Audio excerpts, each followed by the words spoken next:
Welcome to Overtime with Inferno, your weekly roundup of all the big stories in CSGO, quicker than IEM Dallas gets an asterisk next to its name. Quick reminder to rate and review us at the end of the episode. It helps us. I'm Logan. This is Aizyesque. Let's get into it.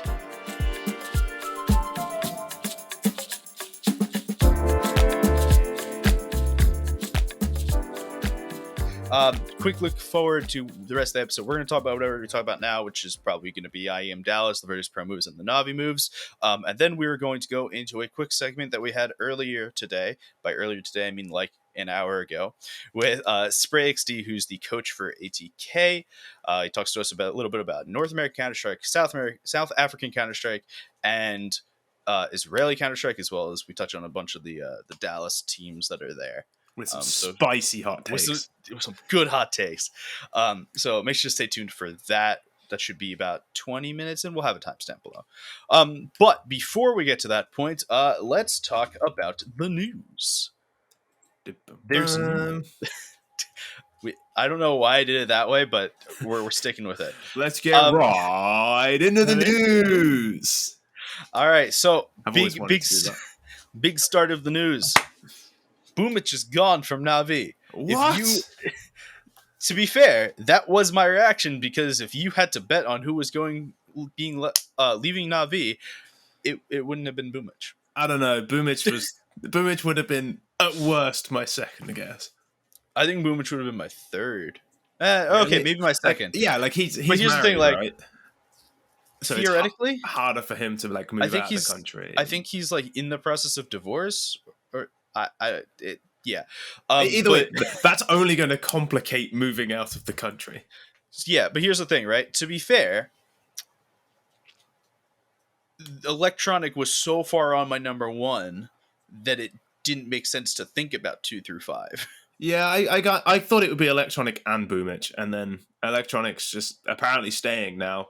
Boomich is out. The interesting thing about this, to me, is that who the fuck do Na'Vi get?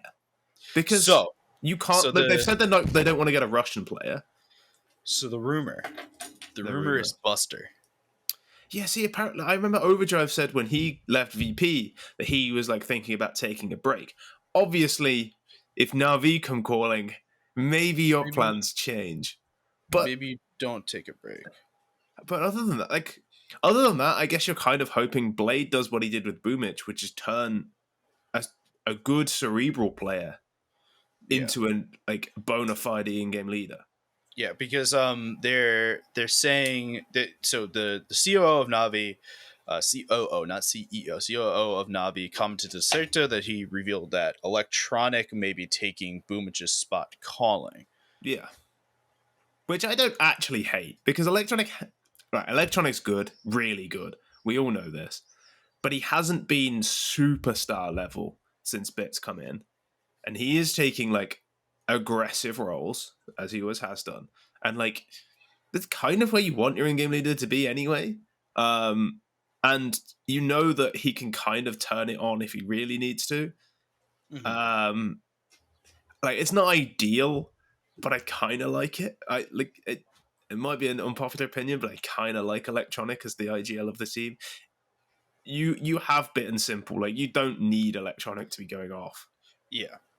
I assume Head Trick would be just promoted, right?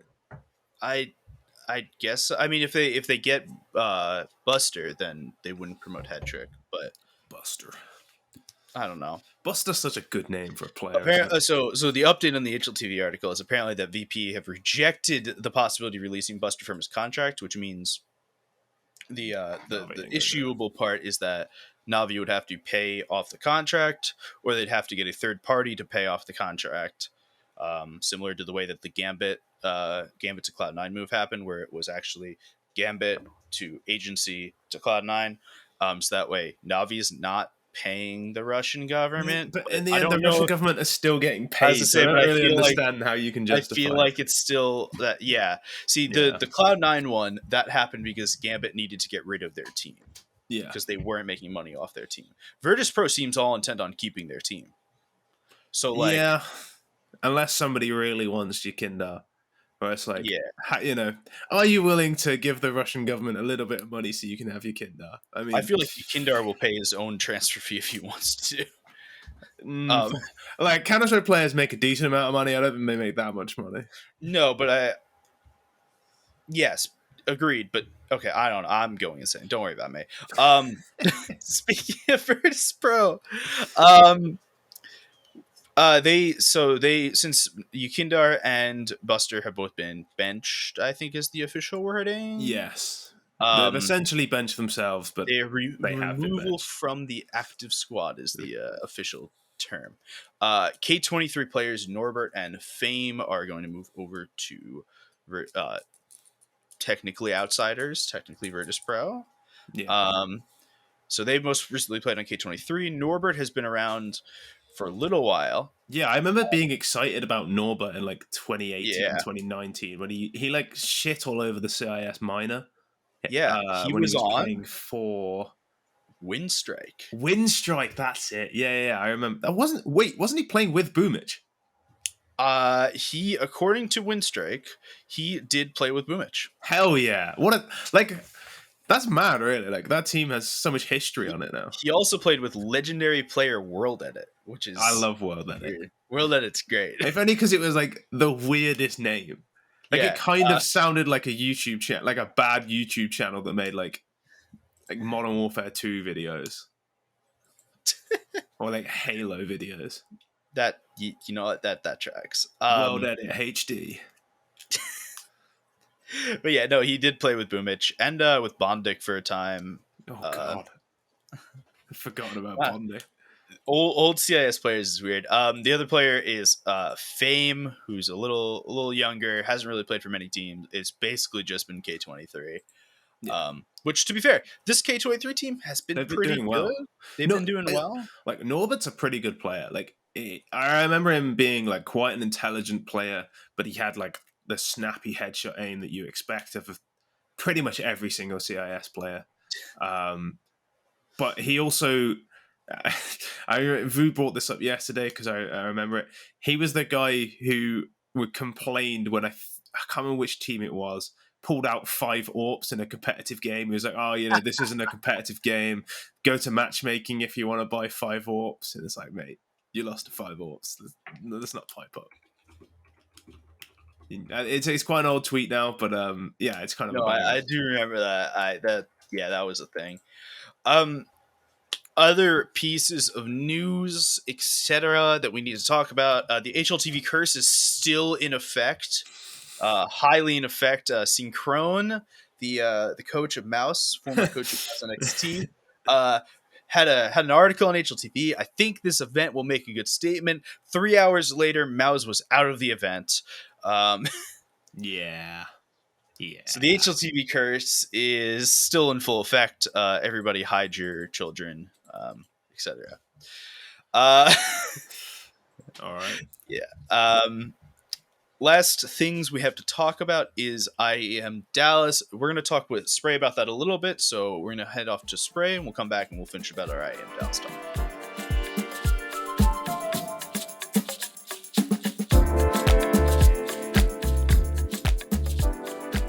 Welcome, everybody. Today we have sprayxd, the head coach for ATK, on. We're going to talk with him about some Counter-Strike, some North American Counter-Strike, some South African Counter-Strike, some Israeli Counter-Strike, and the IEM Dallas matches that are going on and around. Good morning, or I guess for you, good evening. Good evening. Well, good noon. Good noon. We'll take noon. We'll take it. All right. You wanna give some background about yourself? Well, you're pretty much self-explanatory, right? A Counter-Strike coach. I'm coaching ATK for the past 2 years now. I've been assistant coach with the old ATK and Cloud9 lineup, and previously some tier 2 and 3 teams from Europe, like Vexed, Euronix, and those type of teams. So how did you end up in North American Counter-Strike? Well, that was all right. So when I parted ways with Vexed, I was with them for about also like a year and a half or something like that.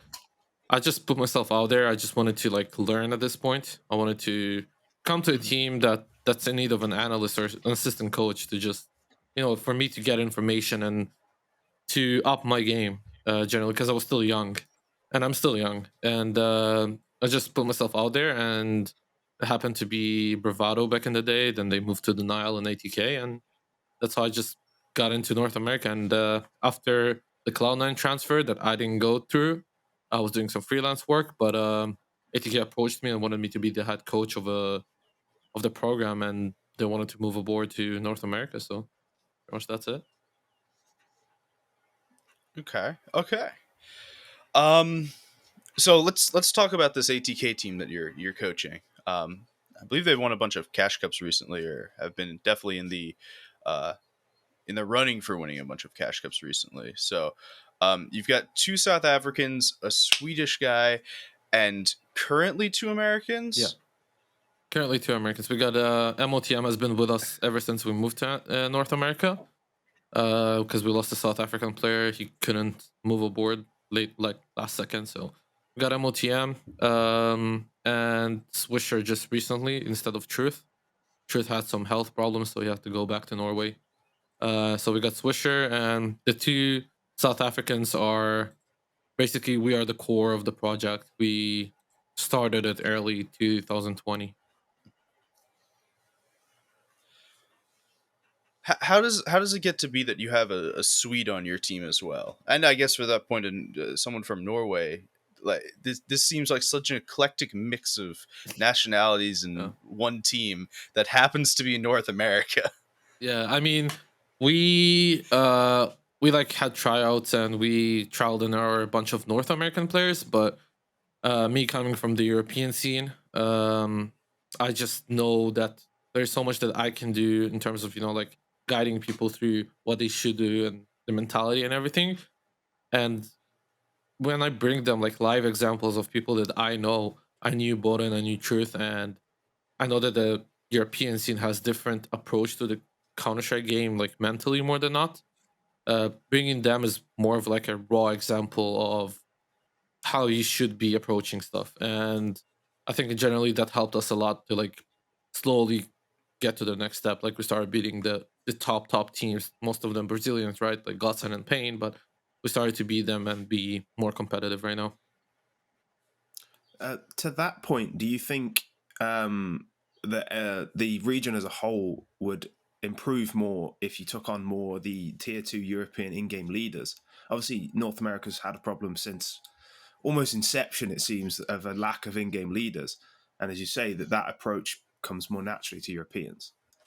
I mean, we have our in-game leader is South African, but I kind of developed him when I first met him. He wasn't an in-game leader; he wanted to try it, and I kind of gave him homework, and I developed him into what he is now. But generally, I'd say that importing players from Europe is very necessary for the growth of the scene. Just to see the different mindsets that you have between Europe and North America. The difference between everybody says like a lot of people play for the money, right?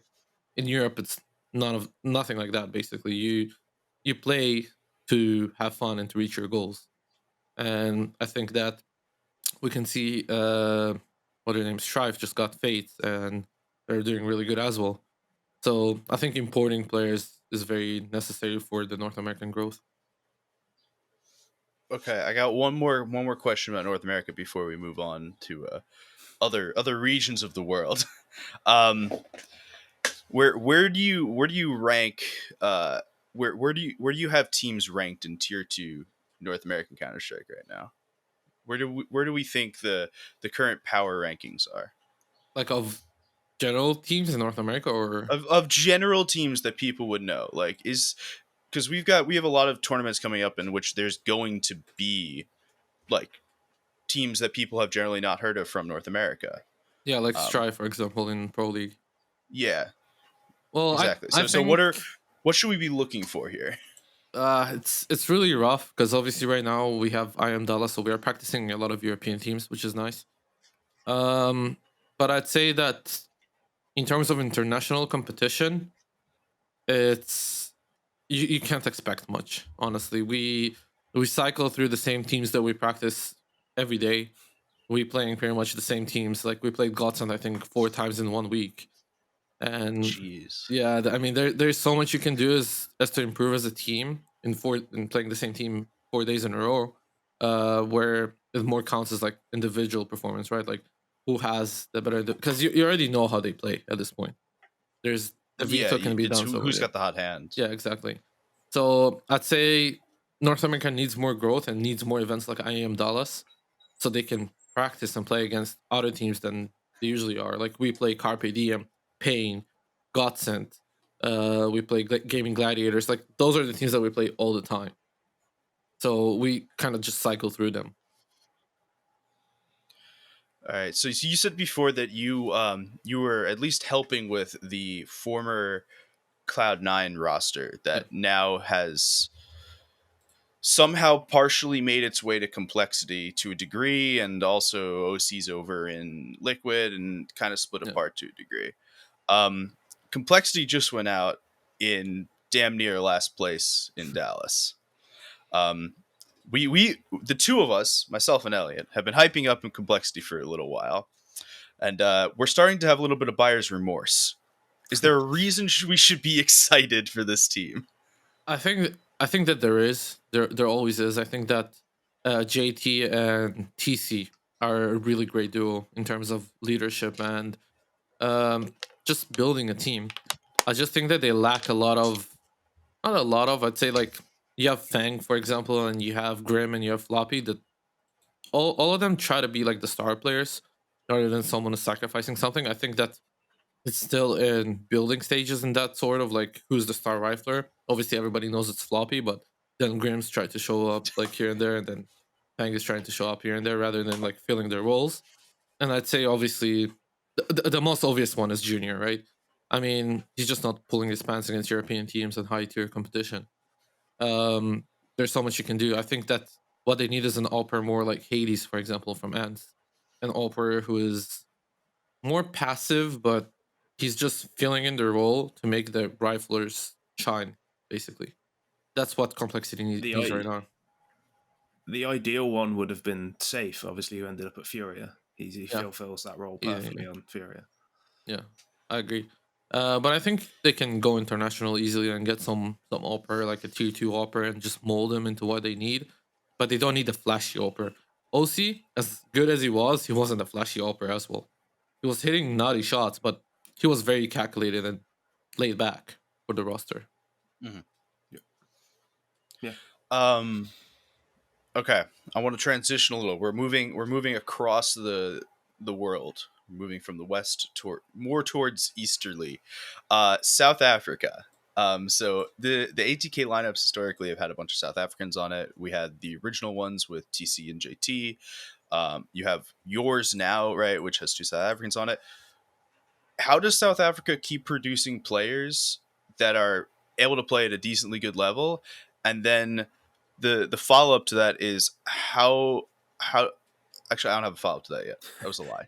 Is how good, like how good is the region as a whole? Like, Sure, yeah, let's do that. why is it that a country like South Africa is able to compete in North America, which is obviously a much bigger region? I think that I actually don't think it's a much bigger region in terms of the. I don't know was if that's said surprised. for North America. I was pleasantly surprised, to be honest. But there are some decent amount of teams there, honestly. They have like different leagues as well, but I think that the talent that they produce, like a lot of those players in, let's say, the lower end countries, right, like South Africa, they're kind of the same, right, like mechanically and whatever. But you always have those exceptions. Like for example, let's take Mistim as an example. He was always an exception from the way that he thought about the game, the goals that he wanted to achieve, and how he approached it.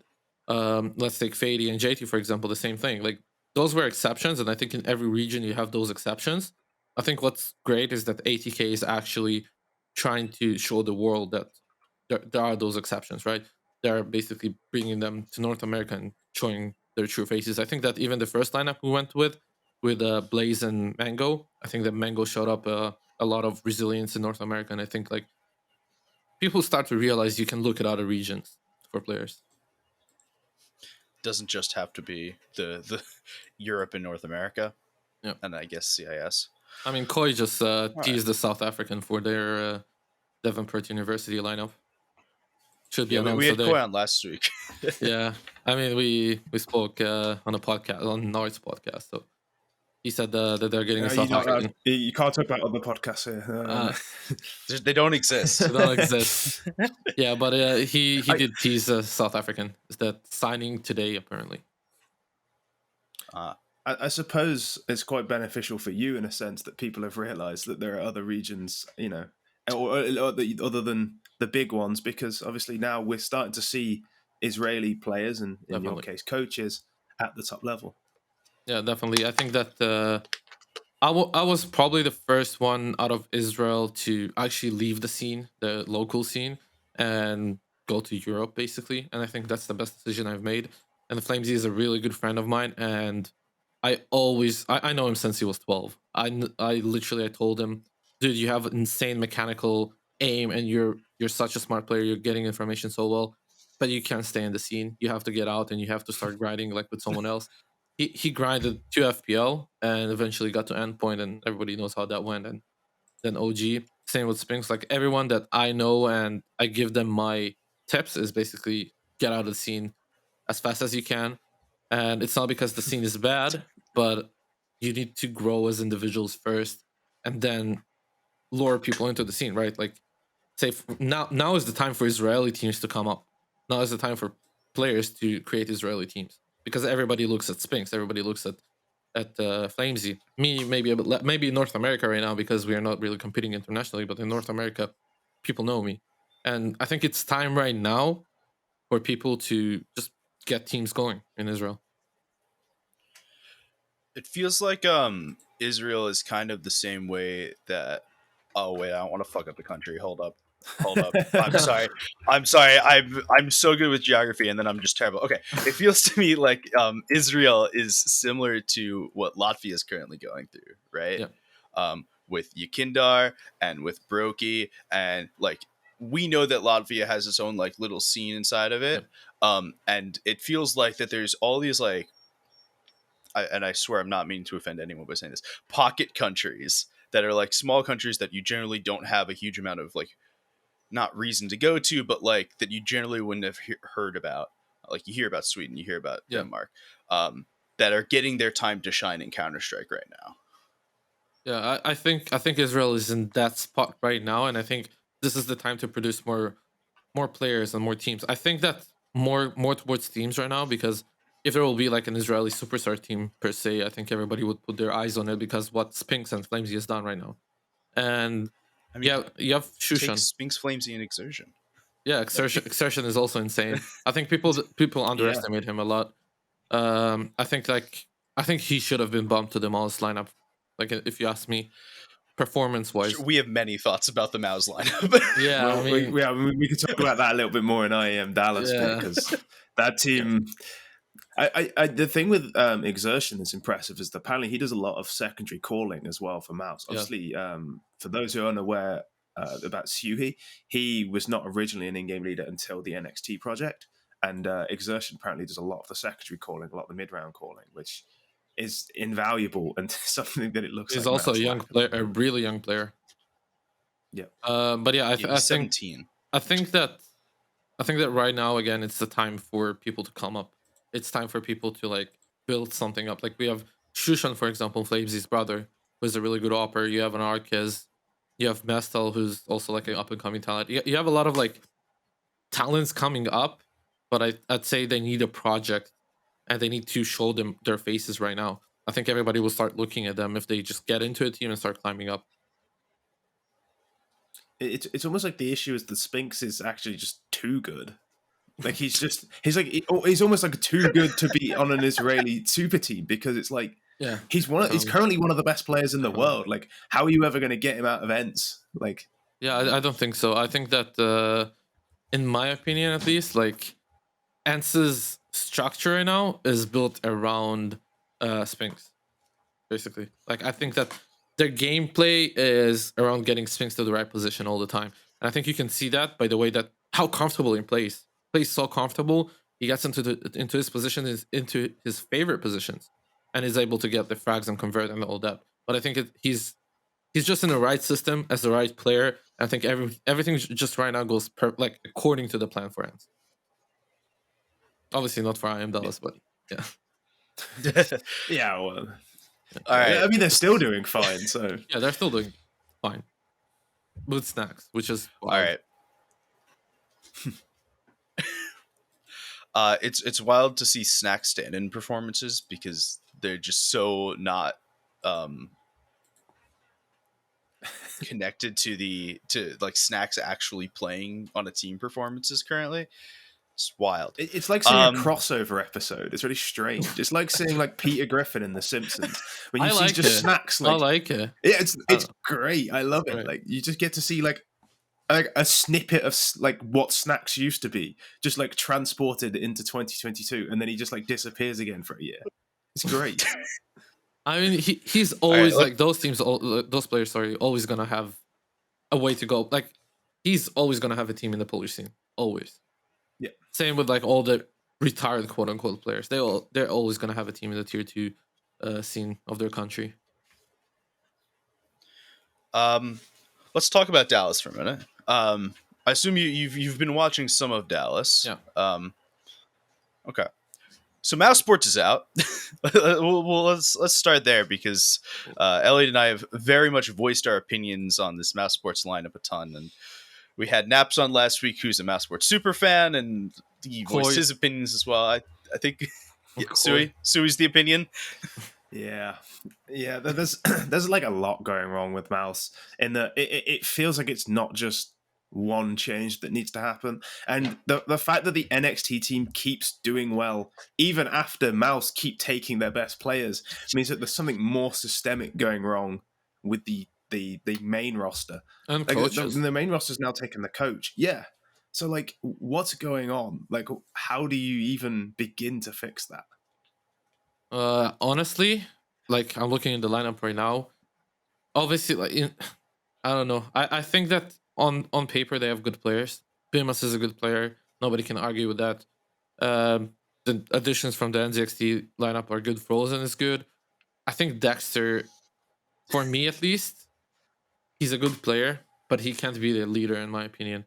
He's not well rounded enough to build a team from scratch in my opinion. I think that he has a lot of good individual plays for the team. I'm watching a lot of their demos. I like to watch a lot of their demos because of their individual plays, but I doubt that it's converting to more of a team building thing. You know, like it's more okay in Banana, you guys can do this and that, but not like much in depth being discussed after that. I don't know. I think that if I'm Mouse right now, I've developed my academy team that won trophies and they're on the come up. This is the time where I move most of them up. That's why I've been developing them. My main team is not doing good. That's the exact reason. And then you build another academy team and hopefully you can get more players from that. I'm literally like, I think I'm taking all the academy team and keeping Frozen there and moving 4 players from the academy team. I was thinking I'd keep Bemis, and actually, I know, I know we all know how good Frozen can be, but as of recent, he isn't like holding up to that superstar tag.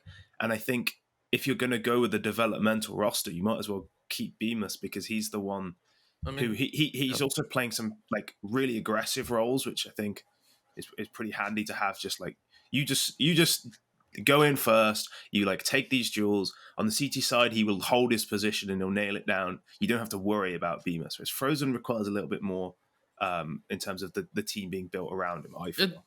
It depends. It depends. It really depends. It's like a 50-50 thing. Whatever they feel like they need most. That's why I said Frozen, because I think they need more of a passive player if they want to bomb their academy lineup, because their academy lineup is kind of aggressive. That's why I said like specifically I think Frozen, but I think Bemis is also a great addition. But what I'm doing is still what I said. I think getting 4 of the players, just moving them up, keeping one of those players, either Bemis or Frozen, and just start building a new academy team off of that. I mean, for example, if you keep Frozen, you can move Bemis down to the academy team, and you can build something from there as well. Yeah, but I don't think that Dexter. God, that academy team. I don't think that Dexter, for example, I just don't see him in the team. Like I didn't like the addition from the announcement. I just didn't like it. I couldn't tell you why. I think it's not a great fit, and I think he can do a lot of great things with more Australian teams and like NZ teams and all that, but maybe even North American teams. But I doubt that he can just jump into the deep waters like Miles pretty much tried to put him through. Yeah, I'd like I to. hadn't I'd like to thought see him come about. to NA. Yeah, I I was think gonna that's say a good idea. I hadn't thought about Dexter to NA. This requires some thinking later on. Now this will have some more interesting thinking. Come on, pour the information. No, I'm now I'm just thinking Dexter to Evil Geniuses. Dexter to Evil Geniuses seems to make a lot of sense. I think, my personal opinion, I'm gonna state it numerous times, Stewie has to go. Stewie has to go. Definitely. Congratulations for having the least hot opinion known to humankind. Yeah, Stewie. I don't know. I've always thought within North America, the Stewie 2K is overrated as a player. No, not as a player, as an kind IGL. of underrated as a leader. Now I think he's okay as an IGL, but I don't he's think so. kind of not as good with his I mean, as a player. I heard some stuff. That's why I'm saying that. That's why I think he has to go. So the old I've heard some stuff thing. Yeah, a little bird. Yeah, I wouldn't told me. Yeah, but I just generally think that as a leader, he just can't cut it.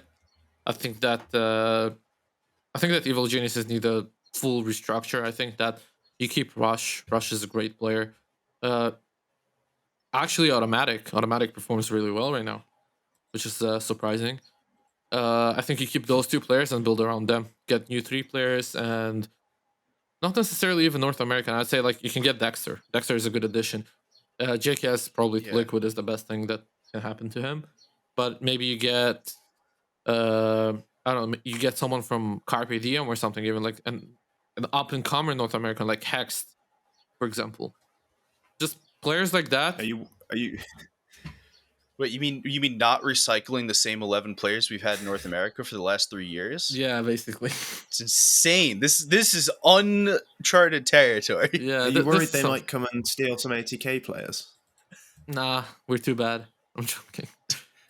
But we don't have many American. We have Swisher and MOTM. I mean, and I think MOTM's pretty good. Yeah, but technically they're on rushes and automatic rolls. So, oh frick, my mic. It clashes. Yeah. I saw a BS complexity lineup on Twitter, and I want to hear opinions. Okay. Yeah. No, it was someone playing armchair coach, which, to be fair, that's what we're doing right now. It's always fun. Always. Which was TC still coaching, JT still leading, Fang Floppy, like Automatic JKS. That's a lot of resources for you've got, I don't know, JKS and Automatic to me are quite similar, and you would put Automatic as the opper. That's the statement of it. Automatic would play op. I don't think so. Who would play op there? You get an opper, but I okay, that's fair. I'm giving you the Twitter answer. I'm not saying it's a perfect answer. I just don't think Complexity bought that lineup to get experienced players like JKS and pay them big money like JKS and Automatic wants to get. And I think it's more of a developing type of program that they are trying to do. Obviously they want results. Everybody wants results, right? But I don't think they should go for the big players. I think that they should develop their lineups. TC and JT have a really good history in developing lineups as well. You can see the Extra lineup, the Cloud9 lineup, even the Bravado lineup got to DreamHack 1 DreamHack. They have those tools, and they got more experience now, which is great. But I think that they should keep that developing stage right now and not just jump into like, okay, let's win some titles type of thing. Yeah. That's kind of what happened to Cloud9 as well, if you remember. They should probably do something similar to what you did and sign a developmental AWPer from the tier 2 European scene. Yeah. I mean, Bowden has been doing wonders for us on the AWP. Yeah. Somebody right. like that. Obviously, not him exactly. But I mean, they can take him. They can take him. there you go. There's if Jason Lake, if you are listening, there you go. You can take him, but 20% of the cuts come to me. All right. I got two more things for you, and then we're letting you go. I want your hot take about a team at Dallas right now. A team at Dallas. It could be who's going to win. It could be a player's performance. Anything related to Ooh. a team that's at Dallas right now. Anything related. Let's see. Anything related. It could be that like somebody puts ketchup on their steak, like Patrick Mahomes. Like that Right. could be your hot take. So right. My hot take. Cloud9 gets eliminated today. That's number one. Ooh. Okay. My other hot take. When this comes out, people will know. For context, they're playing NIP today. Ooh, my hot take. MIBR makes it to the playoffs. Ooh, I like this. This is spicy. So you're saying MIBR beats Liquid today? Yeah. And to be fair, I'm not sure that's that is that impressive. But they are playing with a coach. I mean, that's what I'm saying. Spicy take. I'm saying that. And in my opinion, if FaZe drop this tournament, there's no more FaZe era. No more of this talks. If they lose this tournament, all their confidence is gonna drop, and it all depends on Rain's performance right now.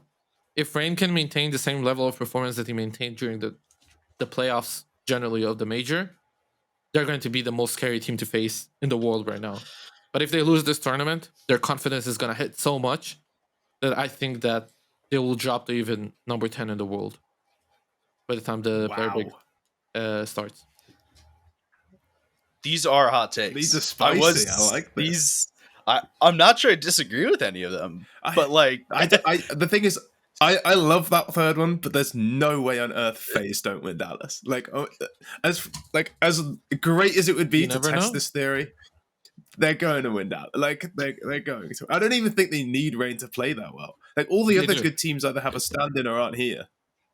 Yeah, but imagine somehow they lose to Ants or Vitality or I don't know G2.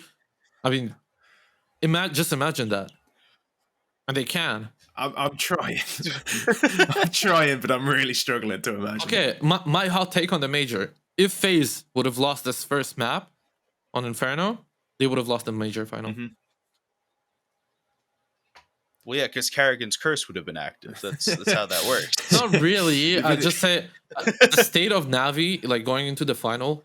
Obviously, everybody knows it wasn't great. Now after the news are out, it wasn't great internally. But I think that winning the first map would have given them the drive. I think that everybody, at least what I saw, is that Navi gave up on the second map. Yeah. And I think by the end that if it was like pushing smokes randomly.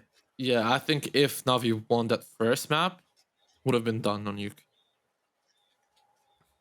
Yeah. I could agree with that. I could get behind that. All right. Thank you for joining us. Do you have anything you want to plug while you're here?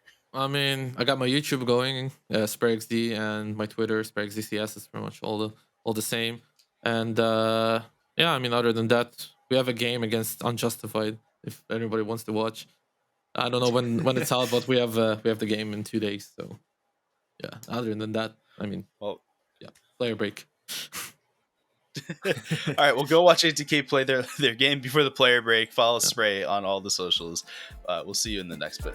All right.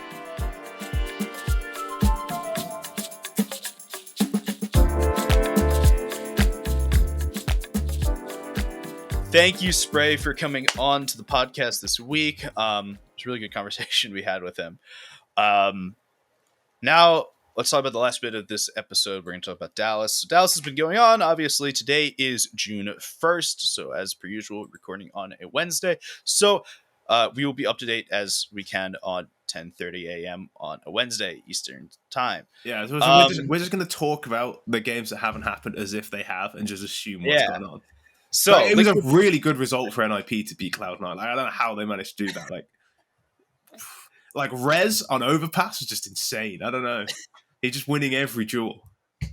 I want to talk a little bit big picture about this event because we'll get to talk a lot in depth about it next week. We'll have winners and everything. It's a 1 week event, which is very nice comparatively to what we've had recently with these big 3-week events kind of thing. It's very nice for me because I'm having to watch every game, and then finishing off doing voiceover at 4 a.m. So if I had to do this for 2 weeks in a row, I might genuinely go insane. On the other hand, I get to watch Counter-Strike till 11 p.m. my time, which is Yeah. amazing. I remember when I was in the US, it was weird because obviously I was used to watching football, soccer, and it was oh yeah, the 3 o'clock games just start at 11 in the morning, and then the night games start at 3:30. And I'm this is weird. What am I supposed to do for the rest of the night? Yep. All right. So, teams that disappointed us. Let's be real here. Complexity did not disappoint us. They more than disappointed. They embarrassed. I was embarrassed for them. America. I was genuinely embarrassed. They looked. They got smacked by MIBR playing with a. I bought a Can't Stop the Flop shirt, and it did not help Complexity do any better. I thought you were going to say it didn't even turn up because Complexity didn't turn up. It turned up yesterday when they lost. But Complexity didn't turn up yesterday. They looked awful. They looked just genuinely terrible. I do not understand how these 5 players are this bad. You can joke all you want about NA players, but Floppy is a genuinely very good player. Grim, I'm still convinced can be a really good player. Mm-hmm. Fang, inconsistent, but he's an entry fragger. He does his role pretty well. I like Fang. Junior, all right, let's not talk about Junior. But bro, that guy is, I don't know. We hyped up Junior a couple times. I'm ready to admit defeat. He is top shit. He's just really bad. I've never seen a player be less ineffective on the AWP. Sorry, less effective on the AWP. Yeah, I was going to say, as I've never heard a player be less ineffective than Junior. He's incredible. I've changed my mind. He's incredible. You put it this way in the TLDR Discord the other day, is that you just need hands to op. You don't need brain. Just need 2 hands. Yeah, and a breath. And he doesn't have hands, unfortunately. Apparently so. JT has built decent rosters in NA before. I don't know. He should be fine, but he's this team just stinks. That's so maybe changing your AWPer to somebody who can scope in, who can stop, scope, flick, fire. Maybe that would help a little bit. Maybe. Once you can play off the AWP, everything else falls into place a bit easier. I think you can gamble on somebody like a Mertz, on a fucking A-Core, even somebody younger from Europe, but clearly Junior was the best or the second best AWPer in Tier 2 NA, and this is how he looks at Tier 1. Counter-Strike. I think maybe we don't bother with American AWPers. Yeah. It's that simple. Yeah. Other teams that disappointed us, Mouse, but we're in a constant state of disappointment for Mouse Sports. I'll be honest. I was disappointed by Movistar Riders. They were next on my list. Don't you worry. Yeah. The only people not on my list that are already eliminated is Imperial, because I think the major was a fluke, and Encore, because that's former LFO, and I don't expect them. Yeah. But Movistar, when you look at the roster, you kind of you look at the teams here, you probably expect them to go out last. Let's be real. But I was still, they usually run good teams pretty close. They're usually very competitive, even in losses. But they just weren't at all. They were I think I tweeted at one point, this is the saddest map I've ever seen. It was their nuke T side was just so, I don't know, so dry, so sloppy. There were players 40 yards away from each other where they just couldn't trade. They were running through smokes and dying on repeat. They looked terrible, which I'm not used to seeing from Movistar because they're usually pretty good. But they were just, I don't know, they never really looked like they were going to win a game. I mean, they got 2-0'd by Mouse, which, I mean, already that's pretty embarrassing. And they got double figures once in 3 maps. Yeah. They used to if they lost, it would be like 16-13 or 16-14 or, it would be pretty close. But they just were never particularly close to winning a map. And to me, that's pretty disappointing for Movistar. All right. Astralis was disappointing, but honestly, this team makes no fucking sense. Like they have Blame F is clearly really talented. I don't think anyone will ever. I would be in fact willing to say that he is talented. Yes, but every roster he's on doesn't quite click. Even when he's getting lots of kills, it doesn't actually seem to impact anything. I think on the CT side, he can be pretty effective, but it still seems to be at the cost of his teammates. It's almost like him getting kills seems to always come at the cost of the lives of his teammates. Like it's never a case. Yeah, but like there are other players who bait or lurk and do it in a way where, like, in a 3v3 they get 2 kills and they win the round. Blame F seems to do it in a way where in a 2v4 he gets 2 kills and then they like narrowly lose the round. Yeah, he just needs to be a little bit more active because he's really good. Like mechanically he's almost perfect, and like it's really irritating to see. It almost doesn't feel worth making other changes to Astralis because whoever it is just going to be used as cannon fodder for, well, Blame F's cannons, as they were. Like, he seems to just, I don't know. There was a round on Vertigo against G2 where I think it was like I think they were 4v3 or 3v3, and he like snuck through a smoke to go for this long flank as the rest of his team ran up the ramp, and his team just died on ramp, and then he was like stuck in like a 1v3 or something. And I was like, if you'd have just gone with your team there, you can trade that out. Like, there's max 2 people here. There's only going to be one like looking at this angle. You could just trade this guy out as a pack of 3 or 4 players with your ability to win at Angels. Like, so if one guy goes out, you trade him, you're in the bomb site, get the bomb party, 3v2, you win. But instead he like goes for like the big play, the sneak through a smoke, the backstab, and it just didn't need it. And I think that kind of epitomizes where Astralis are at the moment, where like they're really reliant on Blame F doing everything for them because that's the way he plays. When you could, like, they just need to tell Blame F to just stick with the rest of the team and do what he's good at. Yeah.